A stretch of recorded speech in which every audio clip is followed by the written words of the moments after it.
Chance, hold on. Chance is muted. Let me unmute him. Chance, I was sitting there talking to myself. I couldn't hear you. I couldn't hear you. Chance. No, you know what, bro? Maybe I'm not ready for the debate, bro. I was sitting here muted, talking to myself. I was sitting there muted, talking to myself, not even thinking I was muted. Chance. 5. Hold on. The debate is 6 p.m. Eastern Standard Time.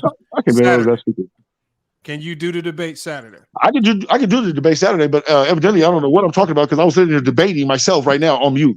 Okay, so hold on, Chance. This is from this point forward, y'all. Let's not debate it no more. Y'all gonna hash it out Saturday. I was ready to go in about my ways. No more bullets in that body, man. Hold on, Chance. Hold on, Chance. Go get your notes in order. Go get your debate talking Who was points the in leader order. of the Heat? That's the debate, Bro, right? I'm already ready. Bro, I'm already ready. I heard everything y'all was saying. I was actually commenting while you was talking, but I was on mute. So the specific topic is who was the leader of the Miami Heat during that run with LeBron James, D Wade, and Bosh, correct? Y'all can make a case on both sides too. This actually not be that bad. Because I already know I'm gonna win this. He gonna have a good debate. But I'm gonna win this, bro, with straight facts. Watch. You're gonna get destroyed. Lamont, can I bring up one more thing about Mike? Hold on. You better bring it. You better bring in your Ginsu night. Hey, Chance and Diamond, can y'all please put y'all emails in the private chat? Because I need to make sure I email y'all with so that we don't forget and guys don't show up. So just put y'all emails in the private chat. Already done. It's official. Oh, hold on. Let me go to George. George just want to get a point off. Go ahead. Yeah. You didn't bring up the BJ Armstrongs. You didn't bring up the guy from Oklahoma, Stacy. All these guys that came in on the second three-peat that Mike helped along as a leader. You didn't bring up BJ Armstrong. BJ was on the first three-peat. Well, I think the way that Michael Jordan led. I think the way that Michael Jordan led was for everybody to be their own man. Let me finish. Oh, go ahead, bro. My bad. Chance, let him finish. Yeah.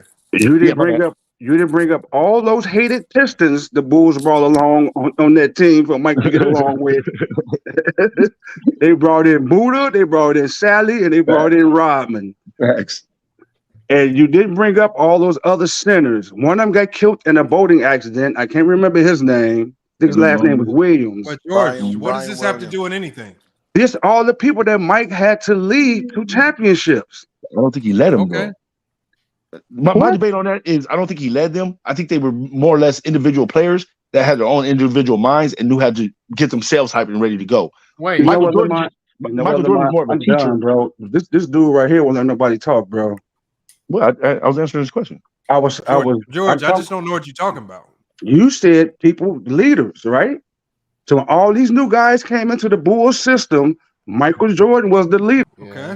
Okay. So when all these Pistons came in and all these Luke Longleys and all these new guys came in, who was the leader helping them to lead them to more championships? Oh, I see what he's saying now. I get what you're saying. Okay. I get what you're saying. I get what you're saying that way. He's basically saying even when new players came onto the team, Jance, he was still able to lead them to a championship. P5, what is he saying? I just need to. I don't know. I think what he's saying is that even when new players from a rival team came in, he was still able to kind of get them in line. He's saying he was ahead of the snake. He was ahead of the snake. So where he went, they follow.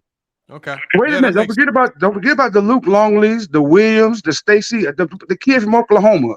He's a broadcaster now. Him too. Bill Cartwright? No, the guy he the broadcaster for the Bulls now. He was a center from Oklahoma. I know who you're talking about. Stacey King. Stacey King. Yeah. All these guys were starting centers for the Bulls. And Michael Jordan. And if anybody knew the Bulls offense, they led off the the first quarter by feeding the center. Wait, so I'm just trying to get to the seeds. These are the things that Michael did as a leader. But we know that though. Like no, but you didn't mention this. You mentioned everything about what LeBron did. But George, you must have missed the first portion of the stream. I thought I've really elaborated Jordan's strengths and weaknesses as a leader, and I was fair. And I asked everybody if I missed anything. I couldn't get on. No, I couldn't get on. No. But did you hear him though? But did you hear him? George, you're saying that I failed to talk about how Jordan was a leader to Stacey King and Luke Longley. And the rest of them. All those players. He just didn't say specifically how you said it, but he did allude to it. George, LeBron also had a whole lot of new teammates come in. Tyson said he needed debate. Tyson, hit that link real quick so we can set you up, dude. Tyson. I also, man. Hey, Lamont, can I say something? You have a point about LeBron. You have a point about LeBron's leadership with all the players that were coming in. But my thing about LeBron, his leadership quality is he tends to I don't know, man. It just feels weird though how he does it. Like, is he like passive aggressive almost to me a little bit? Yeah, like Can't remember if Tyson was one of the people laughing at me earlier on Ticket Like versus sometimes the he World. chooses to be a leader, and there's times where it looks bad. So he kind of There's Tyson right here. We're gonna get. You get what I'm saying? You gotta get what I'm saying with it. I don't know how to like really come about Hey it. But Tyson, yeah. were you one of the people laughing Yeah, at like- me earlier on Ticket versus the World? What happened? Well, I could barely hear you, bro. Was you one of the people that was laughing at me earlier on Ticket versus the World? Because I changed my I name. was. I ain't gonna lie to you, brother. Yeah. Okay. Yeah. That's fair.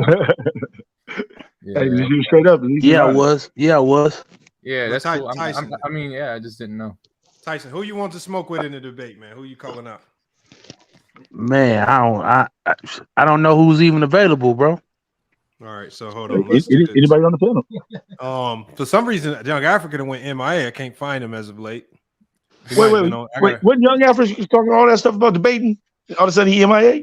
Young Africa's still the number one, so Young Africa good. I'm sure he's gonna be back soon. He probably got some affairs with school or something to deal with. Yeah. In the diamond mines.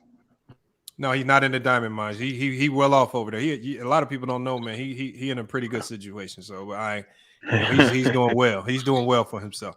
But that's good, man. Hey, Lamont, real quick. Yo. I can't stay long. I'm at work. I just wanted to drop in, man, and say I need that debate, man. You been saying you was gonna log me in, bro. Log me in. I need something. So tight. So this is what we do, Tyson. I'm gonna find somebody. Would you agree to do a mystery topic? Just drop one in. Just drop one man. on the spot. Tyson, on the spot. That's tough. I could do it, but I could do it, but you might not get the best of me. You know what I'm saying? Because I might not know the topic. Oh, what a soft boy. Hold on, Tyson. This is what you do, Tyson. Off you, man. You follow me on IG? No, Hey, yo, I don't think so. So I could hop in on this one. Tyson, put your email in the private chat, and that way, if I find somebody, I can reach out to both y'all. Lamont, collaborate. Lamont, I could hop. Okay. You know what? I'm gonna hit you on IG right now. You said you want to debate? I could hop on this one. My only thing is like, can this mystery topic be current NBA? Because I'm gonna be honest, bro. No, generally, if I do a mystery topic, I would make it current NBA. I'm not gonna hit you with no 60s, 70s basketball. I ain't gonna do that. It's not 90s. It's not. Yeah. But you know what? I think Tyson is right. But Hooper's radar. I mean, if you want to do the debate with Tyson, because I feel like you could put up a good challenge. Tyson's not gonna be no pushover. What I'm saying is, if I get both y'all emails, y'all can hash out a topic between now and tomorrow, and then y'all can start preparing, and we can get it locked in. Yeah, because this will be the first time we have all new debaters.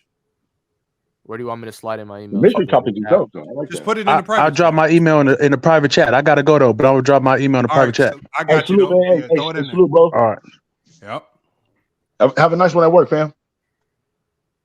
But Hooper's radar. Just throw your email in that private chat. Hey, Lamont, I'm liking that mystery, bro. I'm liking that mystery drop, fam. I'm liking that mystery drop, bro. You know the mystery. But you know what? This is what I said. This is why I really don't like the mystery ones. Is because you got some people, like if you take a guy like Mars from Player's Choice, Mars is just like a walking encyclopedia. He could just remember and recall stuff just like that.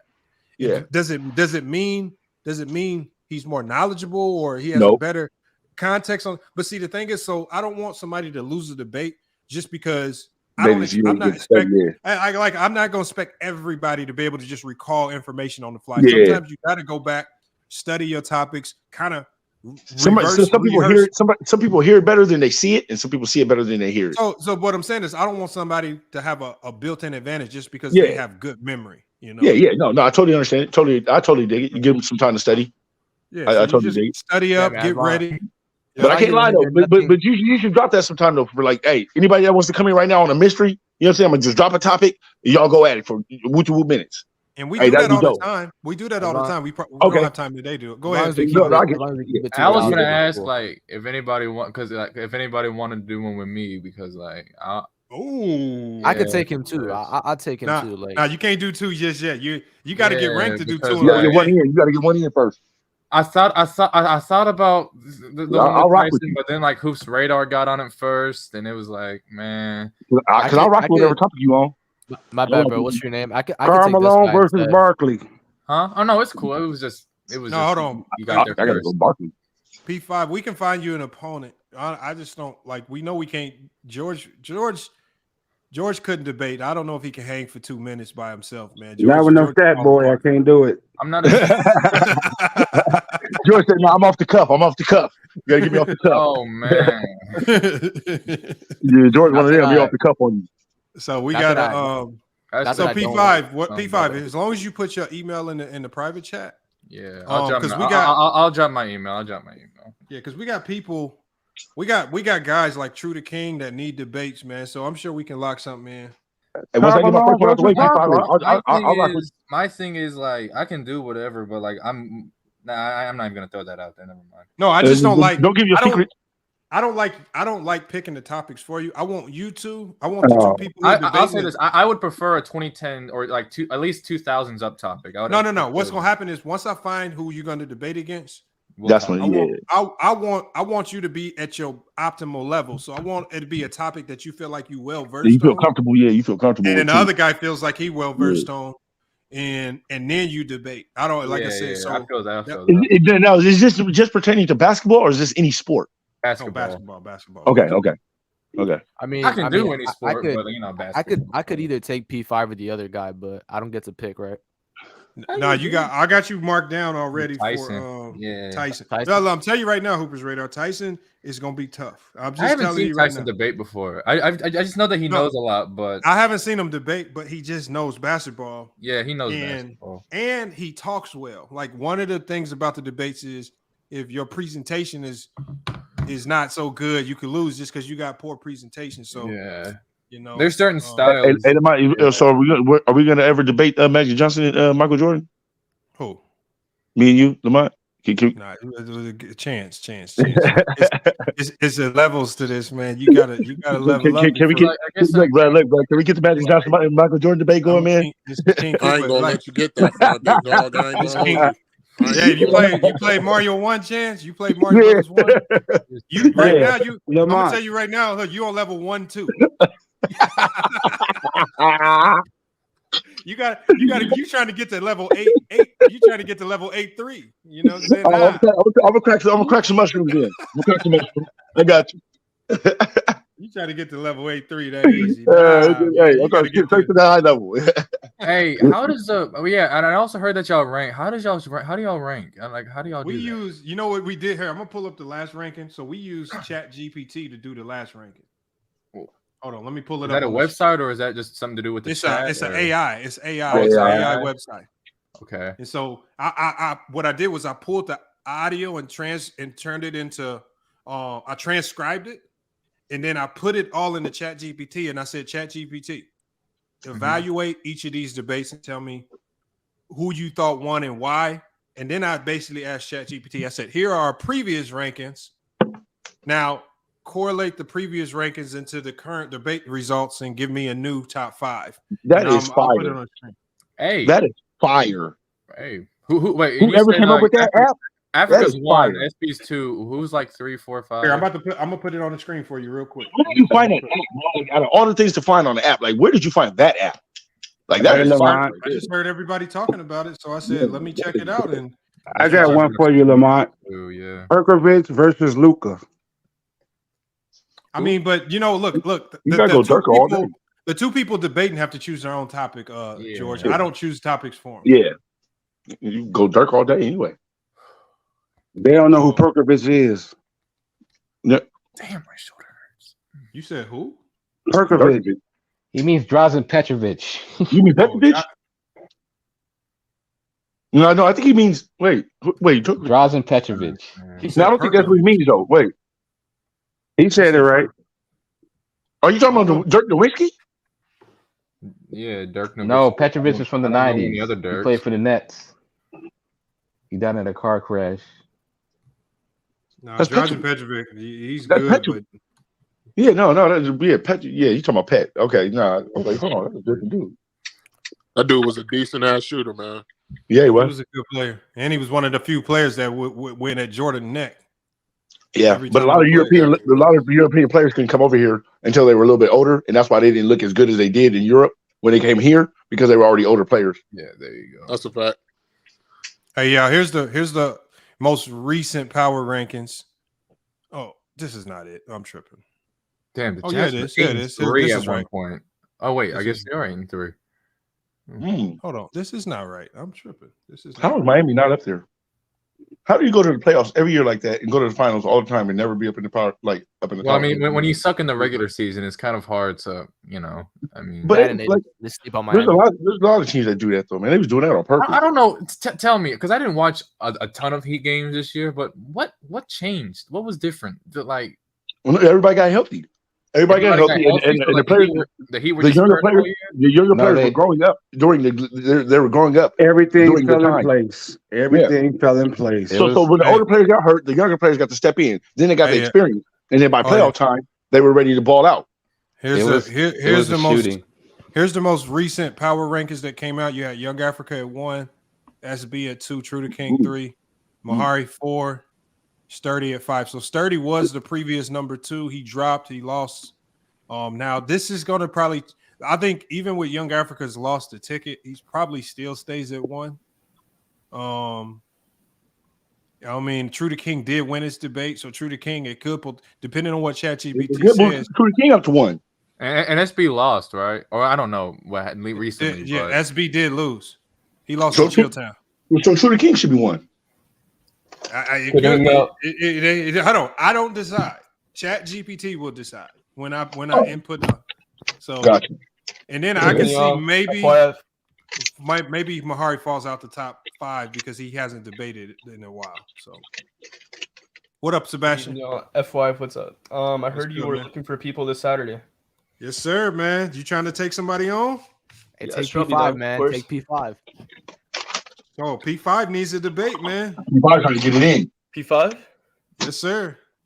All right. So he's trying to get it in. Hold on, Sebastian. So here, since he's on the panel with you, what y'all can do right now is y'all can start to talk about potential topics where y'all have opposing views. That way, y'all can have a topic set right now. Sebastian, I'll let you start it off. You just give me a statement, and I'll just say something. Like, yeah, give me a controversial take, Sebastian, that you have. Controversial take. Okay, Stephen Curry's better than Larry Bird. I agree. Okay, P5 agrees. You got something else? P5, what's a controversial take you got? I'm gonna try to keep it modern. Kobe Tracy McGrady. Hey, hold say on, something Chance. against. Chance, it's not for you. Let them hash it out. Say something against Warriors. He's a Warriors. Do it on Kyrie Irving. Kyrie Irving's overrated. Hold on, y'all. P5 say something against the Warriors. Hold on, y'all. What do I say? He's a Warrior fan. Sebastian is a Warrior fan. I think Stephen Curry was still the best player on the Warriors when KD was there. Yep. I mean, I agree with that. I'm a Steph fan. Okay, hold on. I don't see a debate. I don't see a very good debate here. Hold on, Chance. Hold on. Sebastian, give me another one. You got throw something out there. Throw a controversial take out there. Okay. Let me think. Please try to keep it like somewhat modern. Yeah. Modern? Nope, not all time. Okay, I'll go modern. Let's see. Shoot. Damn. Okay, I got one. The 2019 Toronto Raptors were better than the 2016 Cavaliers. I mean, I'm a Raptor fan, so I mean, y'all not going to Dame Lillard versus Jimmy Butler. Wait. Actually, Sebastian, I'll say this. I think Kawhi is a better scorer than Carmelo. Oh, hold on. That's Sebastian, one. Sebastian. I got it. That's found it. I'm down. P5. You're down? That's it? P5, you're going to be fighting from the depths of hell to climb up out of this. Man. That's really Wait, is that... wow, I thought... Damn. Hell no. Shit. Okay. Cool. Hold on. Kawhi... Hold on, but P5. The good thing about your debate is if you can win this one, you would get bonus points because of the degree of difficulty. Yeah. And I'm telling you right now, it's going to be tough. Mm-hmm. It's going to be tough. You can't fold this one, sir. Hold on. So, hold on. To make sure it's clear. It's Kawhi Leonard versus Carmelo Anthony. Who's the better scorer? Who's the better scorer? Yes. Okay. Score, right? It's score, right? Not all around play. It's just straight scoring. That's a suicide, bro. Let's have a That's not suicide. I think Kawhi is a better scorer. Yeah. I like that one though. I like that one. That one. I would have won Carmelo, but yeah, that one's hot. I like that one. That was. If I fall, this is about. As soon as you said it, I said, "Ooh." LeBron have anything to do with that? Sebastian, don't lose this one, Sebastian. Hey Lamont, you know it was good when both of us was like, "Ooh!" As soon as you said it, I heard that. I was like, "Oh." I was like, "Ooh, yeah, I'm loving it." P5. The crazy thing is, we just had a whole stream about Carmelo Anthony and where he ranks as a scorer in NBA history, and that's what Gilbert Arenas came up and gave his thoughts. Gilbert Arenas, about damn. Yeah, he came up. He came up and gave his thoughts on it, and I ain't gonna, like I said, do y'all homework. Yeah, woo-wee. Carmelo's still one of the greatest to me.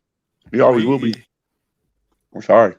Hey, y'all seen them cats when they get cornered by a dog? That's how P5 gonna be fighting in that debate, man. I'm telling you. I didn't even think it was that. Damn. Okay. Shit. Okay. No, P5. I like the topic though, because there's an avenue where you can win, but you're gonna have to come flawless. You gotta be flawless. You mean that's a narrow street you can win? Ain't no avenue. Hey, Nick in the chat. It's not Patrick Mahomes, bro. People have called me Mahomes. It's not Patrick though. I've been called Jackson Mahomes, Nick. No, you don't want to. You don't want to be compared to Jackson though. But yeah, look, I don't want that. But I'm just saying, like. But look, y'all, we got about 5 debates set, so I like that. Unfortunately, I gotta shut this one down because we're going on 3 hours. I got some things we got to do. We've been cooking. What I do want to say is, from some of my past streams, or like over the past couple of weeks, this one has been the highest quality because we didn't have a whole bunch of cussing, over talking. Guys came with good logic, man, and we had a good one today. So I want to keep them like this, and I think it stems from a lot of the new faces that we have up here. So Sebastian, Hooper's Radar, P5, Diamond, Lion, even George came up, and we and George rarely agreed. We didn't agree on a few things today. So, Scoring King came up, man. I appreciate it. Like I said, man, we got to have more streams like this. This was going to help us get to 100K, man. And look, if y'all got platforms or channels, do not be afraid to let me know, and I can drop them links in the chat, man. And people can go check y'all out, man. Because I pop up on anybody's channel, man. If y'all got a good conversation, yeah, you will. Yeah, you will. Hey, Lamont, put me on real quick. Hold on, what's your channel name? Hooper's Radar. Oh, Hooper's Radar. Let me find the link. Yeah, his channel's lit. I found it earlier. It was. Hey, you know what? Hey, somebody else was telling me about your channel too. I'm gonna check you out, bro. Hold on, Hooper's Radar. Hey, but FYI, you said 5 on Saturday, right? From my time. So, I'm in Central. I don't know. So if you're on Central, it's gonna be 5 your time, 5 in the evening. All right, bet. Okay. Hey, hold on. I'm subscribing to you, Hooper's Radar, and let me put your link in the chat. Hey, Sebastian, good luck. Hey, Lamar. Hey, y'all. Good luck. Hold on. Good luck, Before y'all. we get out of here, make sure y'all check out. Hold on. Hooper's Put it Radar. in the chat now. Hooper's Radar. I appreciate it. And like I said, man, y'all need to definitely check them out, man. This is, and like I said, man, if you go live, I'm definitely gonna pop up if you go live, man. I love pulling up to anybody's channel, man, to talk basketball. Lamar will pull up on you, so you better be ready with your facts. No,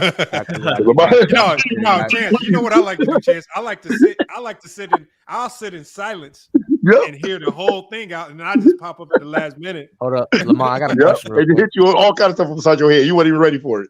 Like, damn, I wasn't even ready for it. Lamar, I got a question real quick. I wanted to ask, how am I supposed to figure out my topic with Tyson? So what I'm gonna do is, when did Tyson put his email in the back? Okay, Tyson got his email in the back. So what I'm gonna do is, I'm gonna start a group email with me, you, and Tyson, and then hopefully over the course of tomorrow, y'all can figure a topic out that works, and then we can have something locked in for Saturday. All right. So just watch for an email from fyfsportsdebates@gmail.com, and I'm gonna have Tyson tagged in it as well, and then we can get to a topic and we can be prepared for Saturday.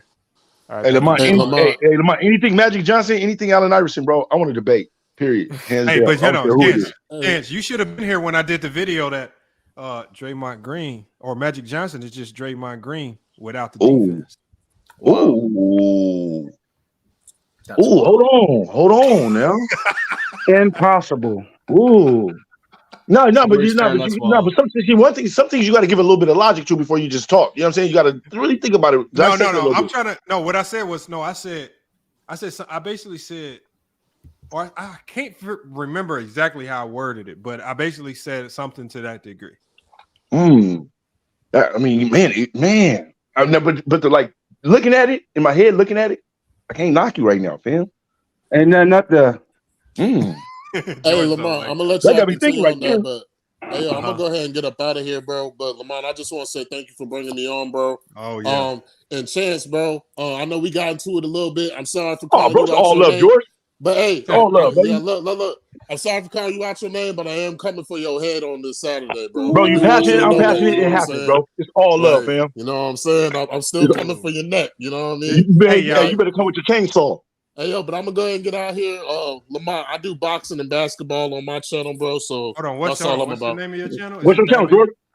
Should be in my title. Diamond Line Sports Network 13. Hold on. See, next, so when we come in Saturday, because I like to drop the channel links at the start of the stream when we had the most people here. For sure. Hold on, Diamond Lion Sports Diamond Network. Lions. Okay, I'm gonna check you out right now. Hold on, let me see. Put that up. I'm definitely gonna subscribe, man. Hold on, I can't find it. What's your logo look like? Oh yeah, it's like literally a line. There's a line, yeah. Oh yeah, spell it all but one. It's like all one word though. All one word.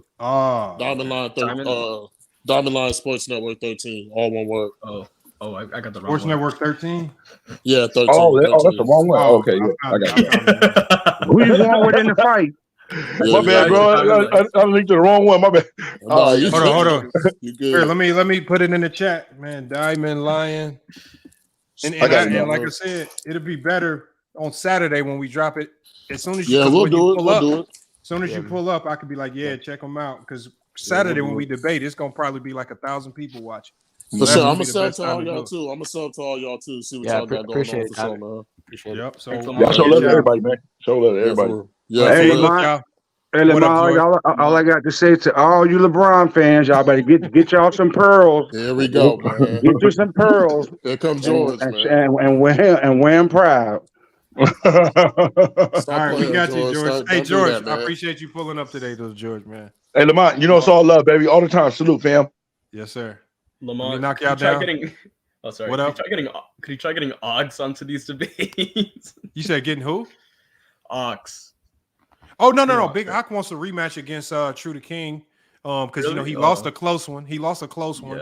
And I want to get him. He's one of the few people from PC that have said I need my get back. I need to get over there. So I gotta, he took a tough one. Chill Town, like I felt like the topic that SB selected against Chill Town, like similar to your topic. I just felt like SB was just fighting from a hole, trying to fight his way from the depths of hell too. In Chill Town, you know how if you heard Chill Town talk, if you don't have some strong talking points, he just tear you up. Yeah. Hey, Lamont, I hope you know Sebastian's beating Chilltown in a debate of every finals matchup each year, naming random ones. Sebastian beat him on the other day on PC. What? That was a little like yeah. It was a fluent. I might have to react to that one. Yeah, you gotta check it out. They were giving him random dates. I believe it was 1960s through 90s, and Sebastian got him all right, and Chill got 2 wrong. It was 1947. Oh, so y'all. Okay. Yeah, hey man, if you know your stuff, you know your stuff, man. Like we. It was so bad they were accusing him of cheating, man. That man did but that's what happens sometimes. That's what I'm saying. You can catch people off guard, man. If they ain't got they facts in order, you can catch them slipping and get you a win. But Chill's no pushover, man. Chill knows his basketball. He knows his history. So, I mean, shit, that was a good one if you picked that one up. So you should have no problem with this one with Carmelo. Thanks, Lamont. Of course. Have a good night, Lamont. I'm gonna drop y'all down, man. Salute to Hooper's Radar. Make sure y'all check him out as well. The link to his channel's in there. Appreciate everybody that pulled up. Again, probably one of the best streams we had all months. I can't lie. Just quality all over the place. I wish Goon the Shooter would have pulled up, but like I said, he was a chat warrior today. Salute to Goon the Shooter, and everybody else that participating. I seen a lot of new names in the chat. S. Lubin, Duke Blaylock, you've been here. Salute Trail, Cammy Khan, Xavier Steele. Man, like I said, this is what I love, man. This is how we know the channel's growing. We got Cold World. I mean, just new names all over the place, man. Again, salute to everybody. Salute to everybody that donated, helping support the stream. I'm probably going to be turning my memberships back on. It's pretty soon here. Like I said, I had to shut them off because of a conflict with some of my sponsors, like with the ad revenue with some of my sponsors. So we're probably going to be kicking back the memberships now that YouTube's made some changes to the ad stuff. So again, I appreciate everybody. NBA Plug, Rundown Productions, man. I appreciate you guys being here. We on that road to 100K, man. These debates is what's going to get us there, y'all. These debates is what's going to get us there, man. And like I said, it's been a lot. I'm telling y'all right now, it's been a lot of people been approaching me about taking these debates to other platforms. That's how y'all know these debates is where it's at. I'm talking about it's been a lot of people. So we're going to keep running these debates up, man. We're going to keep doing our thing.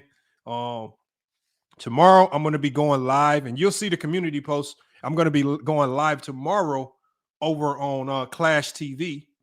So hopefully, when I drop that community post, we can see some of you guys over on Clash TV. I'm going to be doing an hour episode over there, probably talking street ball, whatnot. I don't even know what the topic's going to be, but we definitely going to be going live over there.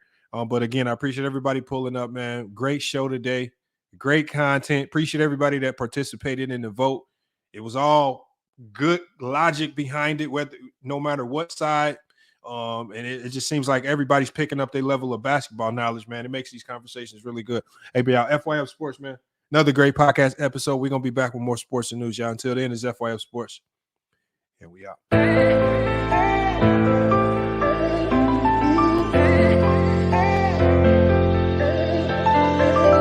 Yeah, we done came from the bottom, mad that we up, but I don't hear him talking. Started with knowledge inside of my noggin. We took a dream and then we started blogging. Put my city on the map now. I'ma say how it is and I don't back down. On the road to 100K, we finna act out. We gon' show them that we not just in the background.